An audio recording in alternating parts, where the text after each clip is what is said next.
cosa. Pero lo que les quería decir es que en todo lugar donde haya una cadena, bueno, ahí, gracias, eso me sirve muchísimo. Porque Es el cafecito de la casa. Muy bien, muchas gracias por el cafecito. Buenísimo ese cafecito. Claro, este es el esquema que yo puse en una publicación, está en inglés, por supuesto, pero muestra la esencia del viento sonda. Fíjense, es por supuesto un modelo conceptual, teórico, ¿no? Acá alcanzan a ver el cursor, que yo lo estoy moviendo, ¿lo ven Sí. al mouse? Sí, bueno. Yo lo voy moviendo, el cursor es el mío, perdón, Federico, pero si usted me va diciendo, yo voy señalando. ¿Sí? Yo tengo uno que se mueve, pero no sé si se ve. Bueno, ahí está bien colocado. Ahí estamos en la zona chilena, está lloviendo, está indicado Viña del Mar ahí abajo, ¿no es cierto? Ese es el sistema que ha venido del Pacífico y se está enfrentando con la cordillera. Bueno, desplace el cursor un poquito más a la derecha, ustedes ven que está ahí los Andes, atraviesa, empieza a subir, entonces empieza a enfriarse el agua, y la precipitación se convierte en nieve, empieza a nevar, y bueno, la meteorología no conoce, afortunadamente, de cuestiones políticas ni de límites. O sea que no sabe que en la mitad está la frontera con Argentina. O sea que parte de ese sistema llega a cruzar la cordillera y es lo que llega hasta Puente del Inca, más o menos. ¿No es cierto? Cuando hay vientos son. Y después ya empieza a producirse ese fenómeno de descenso. Por eso hay una zona donde se está produciendo una mezcla de lluvia y nieve, y después hay otra zona que sería la zona de Potrerillos, un poco más arriba, en Vallecito, donde yo lo he vivido personalmente haciendo mi tesis, he ido a hacer trabajo de campo y he visto, que me parecía fascinante, una cosa que yo la definí en mi tesis doctoral que se llama sonda pulsante. ¿Por qué? Porque alternativamente había una ráfaga de viento frío y caían unos copos de nieve, y después había una interrupción de esa ráfaga de viento frío, y parecía una ráfaga de viento menos frío, o sea, de -1 subía a +4, y lo que pasaba era que eso se llama sonda pulsante, pulsing sonda, he puesto yo ahí. ¿Ven? Yo llegué en un vehículo del CONICET hasta la estación meteorológica de Vallecito, y eso era lo que se vivía un día de sonda. Se veía toda la pared sonda wall, o sea, la pared del sonda, la nubosidad, que entre paréntesis, si alguno sale enseguida a mirar hacia el oeste, va a poder ver la pared del sistema que está entrando, que no está incluyendo sonda hoy, pero se ve la pared del sistema nuboso. Bueno, y después si nos movemos más al este, aparecía ya una zona con viento sonda permanente, o sea, sonda continua, ¿no es cierto? Y si nos seguimos moviendo más al este, o sea, más abajo, de Cacheuta nos vamos al Plumerillo, ahí ya tenemos otro fenómeno más complejo, que está el viento rotor, y si se lograba quebrar la inversión térmica, que a veces lo logra quebrar, el viento llega al llano. Y si no lo logra quebrar, ahí está dibujada con forma grosera la inversión, si no la logra quebrar, por razones que son más detallistas ahora para explicar, entonces queda lo que se llama el sonda en altura. El sonda en altura es muy frecuente en Mendoza. En la estadística que yo hice con mi tesis doctoral y la que hizo Federico Otero posteriormente, vimos que de los 365 días del año, casi 200 tienen sonda en altura. Y de esos 200, la mitad son situaciones bastante complicadas. Y en realidad, sonda en superficie en nuestra ciudad, y no hay más de 15 casos en el año. Y últimamente se ha visto que se han reducido. Y afortunadamente, lo que nosotros llamamos sonda severo, es bastante poca la frecuencia, por suerte.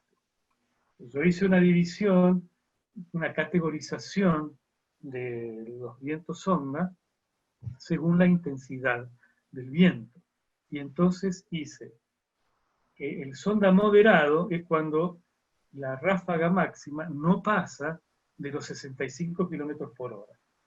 Si las ráfagas del fenómeno están entre 65 y 90 kilómetros por hora, si están en 65 o 90 kilómetros por hora, ahí el sonda es severo. Si está entre 90 y 120 kilómetros por hora, la ráfaga es muy severo. Y si supera los 120 kilómetros por hora, ahí el sonda es extremadamente severo. La categoría primera que les mencioné es la categoría 1, la que sigue la 2, la 3, y la muy severo y la extremadamente severo es la categoría 4. Afortunadamente, fenómenos de categoría 4 han sido muy pocos. Tengo un arsenal de fotos y de gráficos para mostrarles en la próxima disertación que me han comprometido a hacer, después que me han mostrado que, aparte de charlar, yo puedo mostrar gráficos. Así que estoy atado a que alguna vez va a quedar como una deuda para mí poder hacer esto mismo, pero de una forma un poquito más didáctica, un poco mejor para entender las cosas. Así que estoy comprometido a eso y me hubiese interesado también mostrarles las estadísticas del fenómeno sonda tanto en San Juan como en Mendoza, para ver a qué hora empieza, cuál es la tendencia. Les puedo comentar que la tendencia más alta, la frecuencia mayor de inicio del viento sonda, es a partir del mediodía solar. Ese es otro tema que podríamos discutir alguna vez. En la provincia de Mendoza no estamos, y en la Argentina en general, con el uso horario que corresponde. En realidad estamos con el uso horario del meridiano de Río de Janeiro. Y acá no tenemos ni la playa, ni las palmeras, ni las garotas, ni nada. Acá estamos al oeste. Y acá el uso horario que le corresponde a este lugar es el de, por lo menos, el de 4 horas respecto de Greenwich. Es una batalla eterna que yo tengo para que la provincia viva en forma adecuada con su uso horario, pero este es otro tema. Vamos a quedarnos en el sol. Entonces, ¿qué pasa? El mediodía solar, o sea, cuando el sol llega al cenit, o sea, cuando llega a su posición más alta sobre el horizonte, no es cuando la radio dice, oh, son las 12 del mediodía. Las 12 del mediodía que te marca tu reloj. Pero el verdadero mediodía no es cuando... Y si está Beatriz por ahí, seguro que me está haciendo así. Porque si hay una luchadora... No, estoy corrigiendo un poquito lo del cenit. Perdón, porque el sol no pasa por el cenit en Mendoza. No, nunca pasa. El cenit sería el punto más alto. Cuando me expresé mal, doctora, gracias por la corrección, usted es la astrónoma. Cuando el sol Solo pasa lo hago porque sos amigo, con otros ni hablo. Cuando el sol pasa por su punto más alto respecto del horizonte, es cuando más se produce el calentamiento. O sea que eso se produce en nuestra provincia, en nuestra ciudad, cuando el reloj nuestro marca, creo, a ver, me va a corregir, vos la sabés mejor que yo, creo que a las 14:35 o a las 14, perdón, a las 13:35 o a las 13:40, ¿no? Por ahí es el mediodía solar. O sea, a las sí, 2 menos bueno, 20 para junio, sí, falta un poquito. Por ahí, ¿no es cierto? Bueno, gracias Beatriz.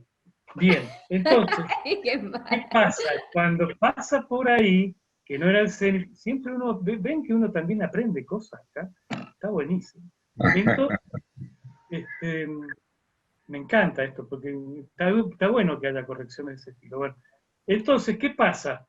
Cuando se produce el máximo calentamiento, que es después del mediodía solar real, es cuando más posibilidades tiene el viento de que romper esa inversión térmica y llegar a superficie.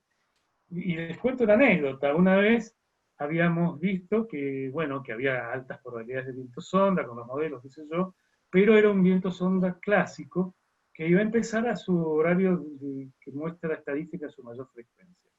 Y eso iba a ocurrir después de la mediodía solar. Entonces yo dije en una radio de pícaro, señores, prepárense porque el viento sonda va a aparecer después del mediodía solar. Tomen las precauciones porque pueden haber ráfagas fuertes, bla, bla, bla. ¿Qué pasó? Que yo iba en el auto, me acuerdo, saliendo del CONICET a buscar a mi esposa a la universidad, y eran las 12:30. Y una radio enseguida, que les encanta, hay muchas que les encanta enseguida tirar por lo que pueden, decían, dijeron que iba a ser al mediodía y acá no hay viento sonda. No sé para qué hay meteorólogo. Empezaron a tirar, pero con artillería pesada.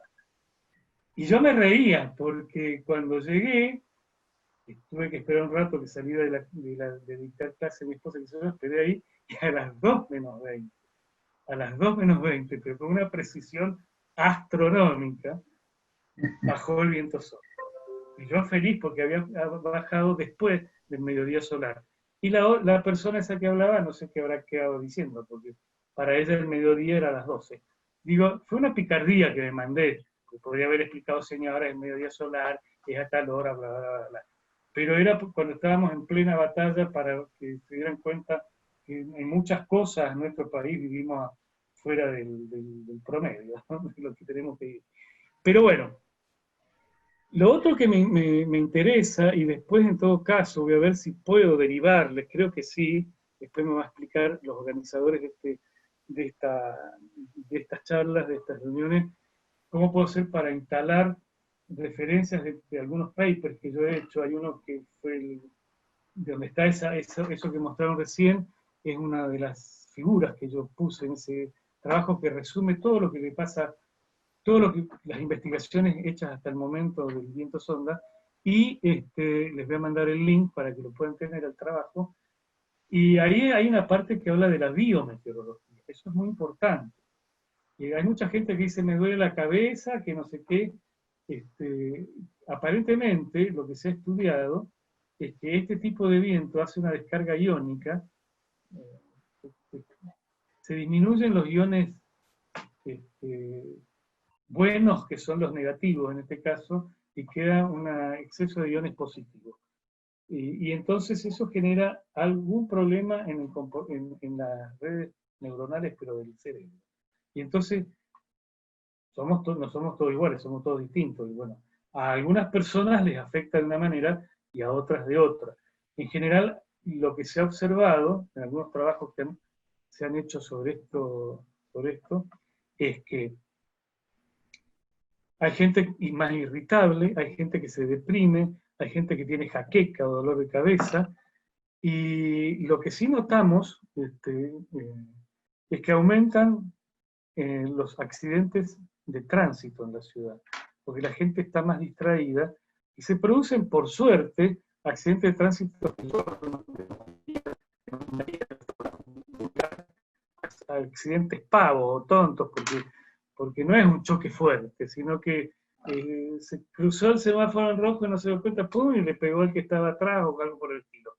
En un momento, y lástima que no funcionó eso, tuvimos apoyo del gobierno provincial de la época para hacer una investigación sobre todas estas cosas. Entonces, lo que hicimos fue lo siguiente, fue un grupo con una médico psiquiatra que trabajaba en el neuropsiquiátrico Carlos Pereira, contactamos a la policía de la provincia, contactamos a los sistemas de emergencia cardíaca, al ESI, ese tipo de cosas, y también fuimos a pedir notas de alumnos en la UTN, porque la persona que trabajaba o que integraba el grupo era de la UTN. Entonces empezamos a hacer observaciones, no pudimos avanzar porque después, como siempre, ¿no?, en la ciencia necesitábamos después insumos para pagarle a la persona de guardia que iba a estar en el Carlos Pereira tomando las patologías que se registraban cada día. Teníamos que negociar con la policía para que nos hicieran un informe adecuado, al ESI, qué sé yo. Pero bueno, lo que sí lo poco que se pudo observar, lástima que no se pudo plasmar en papel, y eso es una asignatura pendiente que tenemos los que estudiamos el sonda, es que, por ejemplo, lo poco que pudo observarse en días de viento sonda, de sonda de altura agudo, en el neuropsiquiátrico, es que no me pregunten por qué, pero se agudizaban las personas que eran maníaco-depresivas y los casos de epilepsia. Había una agudización de esa patología los días de viento sonda. Después, la policía fue difícil hasta que tuve que ir a hablar con el comisario general y qué sé yo, que estaba a cargo, porque yo les pedía día por día lo que iban, se anotaban delitos, asesinatos, todo lo que... Y la policía me decía que no, que eso era secreto sumario, que no podían darme el nombre. A mí no me interesaba el nombre, el que había chocado o el que había matado al otro. Lo que yo necesitaba era el evento y por día para poder establecer la relación con el fenómeno. Y me daban el resultado, sin nombre, sin nada, y como mucho misterio por semana. No me servía. Y después, perdón, Federico, sí. te interrumpo un minuto porque está con nosotros Alicia Seltzer, que nos dio una exposición hermosa, y a lo mejor ella, con los estudios que hace en el laboratorio tan profundos, Sí. en la UNCUYO, Sí. puede comentar algo de los efectos que tiene en ese aspecto. Alicia, ¿vos podrías aportar algún conocimiento? Tenés el micrófono apagado, de todas maneras. Tendrías que habilitarlo. Sí, ahí está. No, en realidad no conozco ninguna relación entre... Bueno, veo que han acudido cuando hicieron ese estudio a psiquiatras y relacionados con enfermedades psiquiátricas. No es mi campo, ni cerca. No sé si tienen algún registro de efectos neurológicos, que eso es otra historia. Eso sería importante, sí. Claro, porque una cosa es... Claro, posiblemente los efectos sobre las personas, sobre lo que se llama el mood o el estado de ánimo, esté influenciado por cambios en la presión atmosférica que tiene relación con la regulación de la presión arterial y de los vasoreceptores que hay en la circulación sanguínea. O sea, hay vasoreceptores a nivel de las arterias, de las grandes arterias, que sensan cambios tanto en la presión interna del organismo como también tendrían relación con la presión externa. Eso habría que... No lo he hecho, pero puedo buscar... Es un campo abierto, es una incógnita. A lo mejor no se consigue ninguna correlación seria, digamos. Les comenté que quedó abierto esa investigación y siempre es una asignatura pendiente, porque hay muchas cosas que se dicen que a lo mejor no son reales.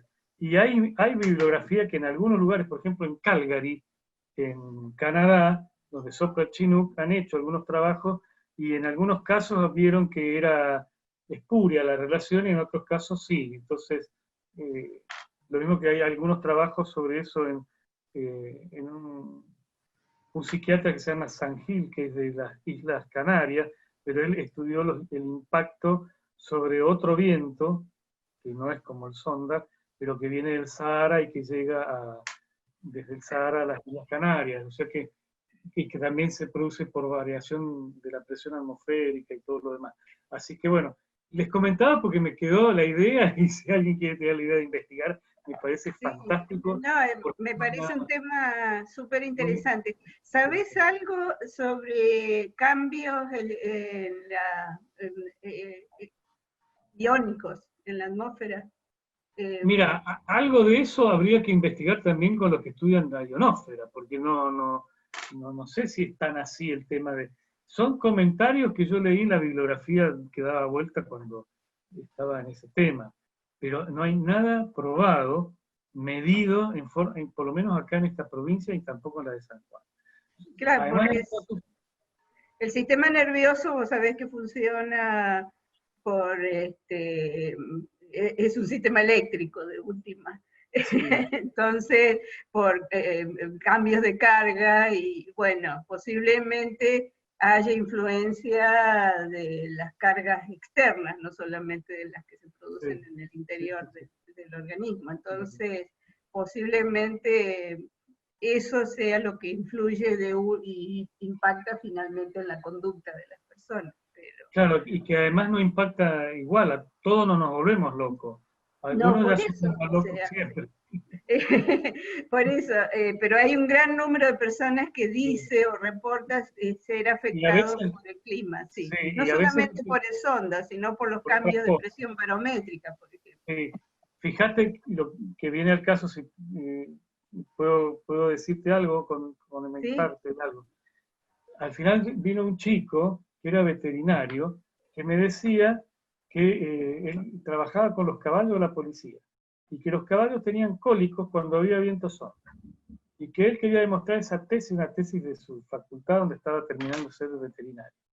Le digo, mirá, yo no sé si es porque el viento sonda, no tenés que decir eso primero. Entonces, dame los casos de sonda. No, yo no te voy a dar ningún caso de nada. Yo me voy a traer los casos de cólico y después vamos a analizar las fechas en donde vos decís que los caballos se enfermaban y vamos a ver qué pasaba. Entonces lo hicimos al trabajo, yo le dirigí esa tesina de licenciatura para la veterinaria, ¿no? Y ¿qué resultó? Y es lo que estás diciendo vos, Alicia, que no necesariamente había viento sonda cuando había un cambio de presión atmosférica y lo que sí pudimos demostrar en esa tesis que hizo este chico es que los problemas esos que tenían los caballos, esos cólicos, que se enfermaban más, entendía esa parte, se producían generalmente el día antes o durante el día que entraba un frente frío.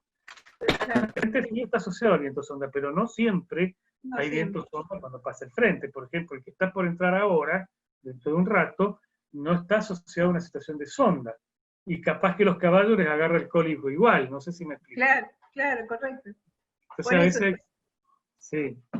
Sí, me parece fantástico que se pueda organizar un trabajo de tesis en este tema y ampliarlo, porque es de interés público en realidad el tema. Totalmente. No son pocas las personas que son sensibles a estas cosas. Entonces, claro, y parece mucha gente se asusta, ¿qué es lo que le está pasando? Porque a veces tiene hasta sensación de un ACV o de un infarto, claro. Y es solamente una mala adaptación de los receptores barométricos, y bueno. Exactamente, claro. O sea, si se puede predecir con más anticipación, capaz que el componente emocional se pueda atenuar un poco, para decir, bueno, ojo que viene un cambio a tal hora, bueno, prepárese, cálmese.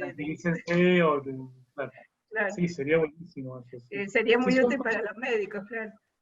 Sí, más, una vez un médico del Hospital Alemán de Buenos Aires quería hacer un trabajo de comparación de viento sonda con cosas que le pasaban a ellos ahí en el Hospital Alemán y a ver si había un cambio. Y yo digo, bueno, habrá que ver si el frente frío que ingresó a Mendoza cuando llegó a Buenos Aires a las 24, 48 horas posteriores generó que se... O sea, hay mucha inquietud dando vuelta por ahí sobre en el ambiente médico, ¿no?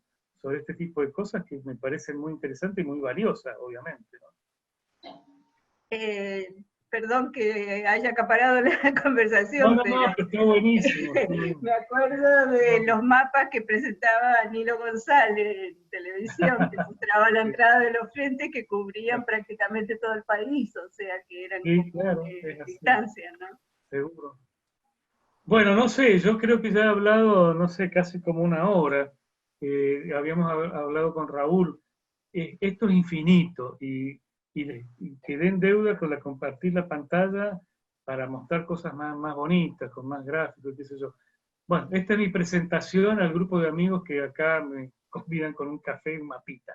Pero digo, si quieren hacer alguna pregunta o algo, no sé, porque me parece que más o menos... Sí, Federico, primero, bueno, muchas gracias por el esfuerzo que has hecho de graficarlo con las palabras, lo cual ha sido claro.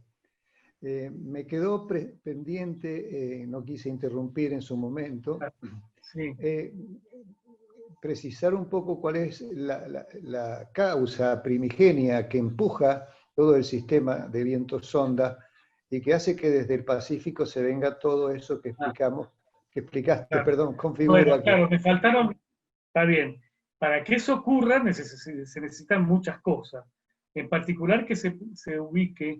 A ver, cuando yo hice el estudio de viento-sonda para hacer el modelo de predicción, tenía un director que ya no está, que era el doctor Eric Lichtenstein, que era uno de los mejores sinópticos meteorológicos que habían en la Argentina, que me acuerdo cuando lo elegí director de tesis, una colega me dijo, vos sos loco, te va a tener cortito, y eso es lo que yo quería, que me tuviera cortito para hacer las cosas. Bueno, y me acuerdo que hice toda una estadística de las situaciones que favorecían a sonda, y el modelo matemático que pude elaborar obtenía, por un sistema de análisis discriminante escalonado, el análisis multivariado y demás, seleccionaba lugares, medidas de presión atmosférica, ¿sí?